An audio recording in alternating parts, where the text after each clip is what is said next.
آپ کو بتائیں کہ جنوبی غزہ کے جبالیہ کیمپ پر اسرائیلی حملے کے نتیجے میں 30 فلسطینی شہید اور سینکڑوں زخمی ہو گئے ہیں۔ غیر ملکی خبر رساں ادارے کی رپورٹ کے مطابق غزہ پر اسرائیلی بربریت بھی جاری ہے۔ جبالیہ کیمپ پر اسرائیلی حملے میں 30 فلسطینی شہید ہو گئے، جبکہ خان یونس میں اسرائیل کی بمباری سے 12 گھر بھی تباہ ہو گئے۔ آکسیجن نہ ملنے سے الشفا اسپتال میں 7 نومولود دم توڑ گئے۔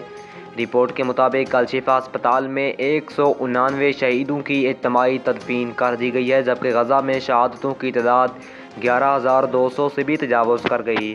غزہ پر 38 روز سے جاری اسرائیلی جارحیت میں 11,000 سے زائد معصوم فلسطینیوں کی شہادت کی تصدیق ہو چکی ہے، جبکہ تعداد 20,000 تک بھی پہنچنے کا خدشہ ہے۔ غاصب صہیونی ریاست کے 7 اکتوبر کو غزہ پٹی پر شروع ہونے والے فضائی اور زمینی حملوں نے غزہ کو ملبے کا ڈھیر اور انسانوں کا قبرستان بنا دیا۔ اب تک 11,000 سے زائد فلسطینیوں کی شہادت کی تصدیق ہو چکی ہے، جن میں سے نصف سے زائد تعداد بچوں اور خواتین کی ہے۔